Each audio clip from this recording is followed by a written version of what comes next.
Simon O'Connor. Mr. Speaker, I'm always pleased to speak on issues like this, particularly after the likes of Grant Robertson, because I think I hope, injects a bit of rationality and calm into things. You can often note around topics like this, and it's something I've talked about in the House before, it's about proportionality. When we respond to issues, you can choose to yell, scream, be quite shrill about things. You can continue to repeat. You can try to be much more calm about these things. But if you measure a topic against the level of shrillness, I think you begin to understand very quickly. Sorry, Mr. Speaker. The House can begin to understand the level of truth. And the long and the short, we've heard a lot of shrill comments. We've heard a lot of conspiracy. We've heard a lot of personal attacks. And I think, again, that masks, basically a lack of substance. But I do echo at the start what the Minister of Health himself said at the beginning. I'm not sure if he was heard, Mr. Speaker, because there were so many interjections from the other side.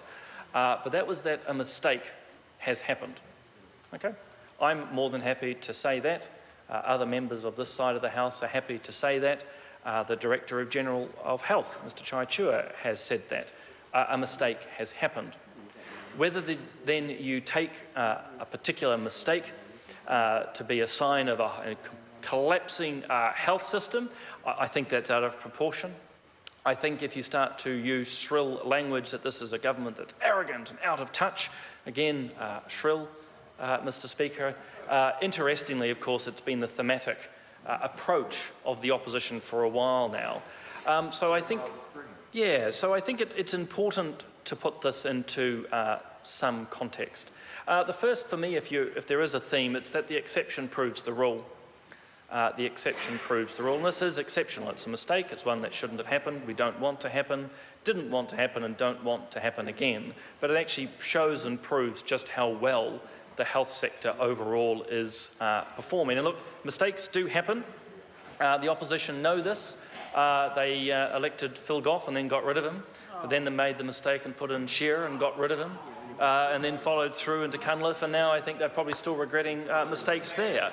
But, you know, the thing here is ultimately mistakes do happen. You learn from those and you move on, and that's exactly what's occurred here.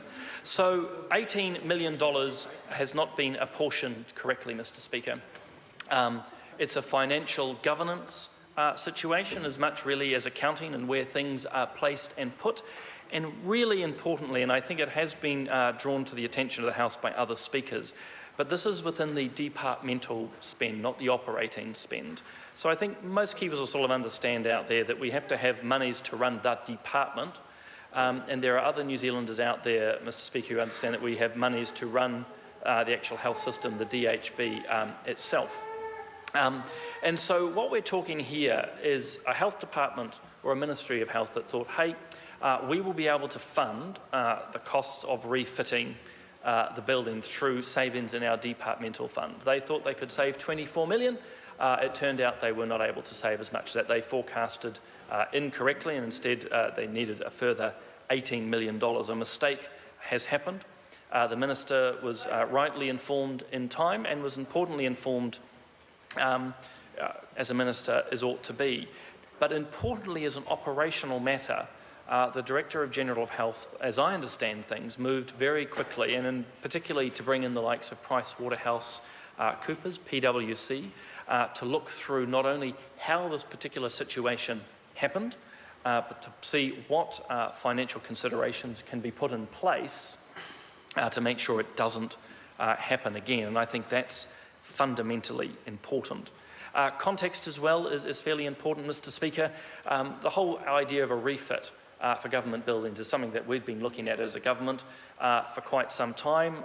We're very aware that, like the Ministry of Education, Ministry of Business, Innovation and Employment, Ministry of Health, obviously in this particular circumstance, and the Ministry of Social Development are re-looking at where they operate from, how much floor space do they need, and so on.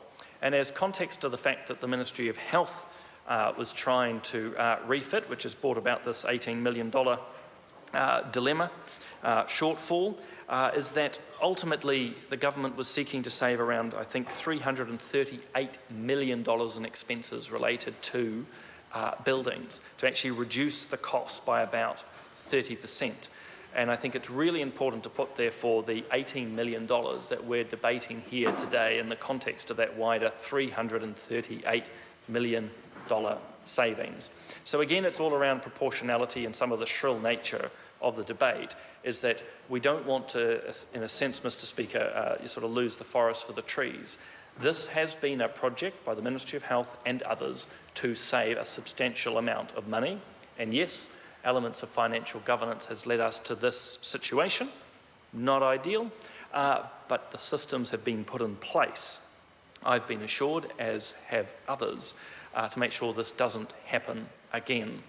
It's been raised that it's a cover-up and that the Select Committee should have been told. Well, look, Select Committees actually are the masters in many ways of their own destiny. And there are 9 members of the committee, independently minded and I would say capable, who are able to read and to seek information and to ask questions. It wasn't something that was raised.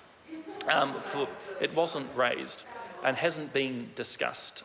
Personally, I see no great conspiracy in that. When I think actually about the hour that we had with the Ministry of Health, I'm sure I know in my own self there's a whole pile of questions that I would have liked to have asked. The great thing about our parliamentary system, and particularly around financial reviews and estimates later in the year, is that select committees get their opportunity to raise questions and to interrogate, for want of a better word, both the minister, scrutinise, there's a much better word, interrogate's a bit too strong, but scrutinise not only the work of departments but their officials. So I have every confidence after the debate today of what some of the first questions will be in upcoming financial review. So again, I don't think there's any conspiracy here. In fact, you could ask why it took the opposition so long to find these bits of information. So look, the Select Committee, and here we go, once again a yell at a cover-up that actually was down on paper. I mean, the fact if it was covered up, we wouldn't be having this discussion. Exactly. It seems sort of a very strange statement. Look, we are sitting within a health system, as I said at the start, which is incredibly positive. And I think the joy, or the attempted joy, Mr. Speaker, of the opposition to jump onto this is, as I said at the start, a case of the exception proving the rule. They aren't able, by and large, Mr. Speaker, to find negative elements in our health system. And so a financial reporting error has become a moment of delight. But I think what we've heard from Minister Coleman, certainly what we've heard too from Paseta Sam Lotawinga, one of the associate ministers, is that this is well structured and under control. And I think that the public needs to have confidence that actually this has been discovered, it's been appropriately reported, and I think the independent approach by bringing the likes of PwC in is incredibly helpful itself. As I say too, and I know it's belabouring the point, but I think it's fundamentally important in the context of others who keep saying, hey, we could have been funding more support for rheumatic fever, which in fact we have done remarkably well in already.